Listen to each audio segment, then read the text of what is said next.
go straight on now to the incredible, and I think he really is, Milton Elias, Head of Platforms and Innovation at News UK. Milton, amazing to see your face. I've missed you. You've now got 99 seconds. Go. Thanks, Justin. Good to see you too. And good afternoon, everyone.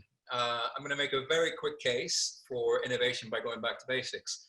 By that, I mean that sometimes the best way to innovate is to go back to the beginning and do what's already been done, tried and tested. That probably goes against what most of us define as innovation in our industry, but I'd like to talk to you about the Times to prove my point. The Times, as we all know, is Britain's leading quality newspaper. And since we first published in the 1700s in print, we've had to evolve to the Times. And like most publishers in today's digital age, we've invested heavily in apps and sites, podcasts, of which we've launched over a dozen. We've been partnering with Apple to be on Apple News Plus, to again be on more and more iPhones and iPads nationally since that launched in the UK last year. And all those things have been great for our digital growth. But if you would have looked at the trends and what you can do in tech now, you would have thought that the next evolution of the Times as a brand would be a big, perhaps digital exclusive platform or immersive storytelling through exciting tech like VR. But we've gone right back to the beginning, to the mass broadcast medium of radio. We're going to launch Times Radio on the 29th of June. And going back to the OG of mass broadcast media as an innovation and evolution of the Times was probably perhaps unexpected, but innovation is sometimes about doing what's unexpected to stand out from your competition. And so that's why I urge you to do the same. If you're stuck for ideas, maybe go back to what's already been done and adapt it to create something new in the process. I think that was 99 seconds, wasn't it? 99 seconds. I think that was 97 seconds. Incredible. Congratulations. I was looking forward to hauling you off, Milton, so that's a shame for me.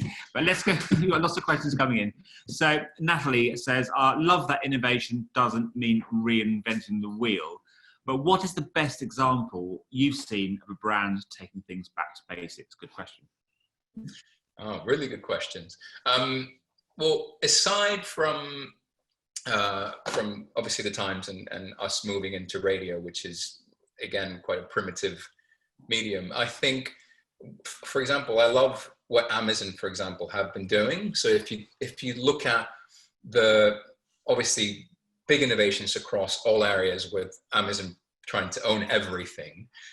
If you look at some of the small wins, for example, when they launched their mobile app, a few back, I'm talking back to, the late kind of noughties. It was just a basic platform that just encouraged people to shop online by implementing something as simple as camera access to be able to scan a barcode to then find that product on Amazon.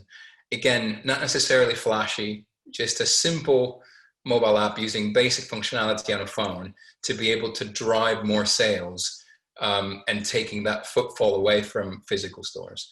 I think, I think examples of just little things done well with just basic functions or functionality, a lot of times gets the job done and in a much more impactful way than, really loud, big, new shiny things. I feel like I've rambled there a little bit, sorry. No, you never ramble, Milton, you never ramble. We've got a minute left, let's get lots of questions, but I'll just pick this one. How important is, but it's anonymous attendee, how important is the added value element of news today? For instance, exclusive events, offers and competitions, and how does that differ between tabloids and equalities? Yeah, so, I can speak for the case of the Times and Sunday Times in particular. So obviously we've got a super talented team that is focused on audience growth and acquisition, because obviously the Times is a subscription product, and we've got something called Times Plus, which is wonderful. It has everything from special events, discounts to Sunday Times Wine Club, to specific retailers, competitions to win holidays and whatnot. And it's a great perk of having a Times and Sunday Times subscription. And I think it's also enables the brand to engage our readers in areas that go beyond the news, that are quite well fitting to our kind of lifestyle pillars. And I think for a lot of premium news publishers who charge for subscription, where I think there's increasingly more and more news available for free everywhere. I think that has become an important part of the overall package. And I think if I compare that to the tabloids, I think, again, it's a different proposition.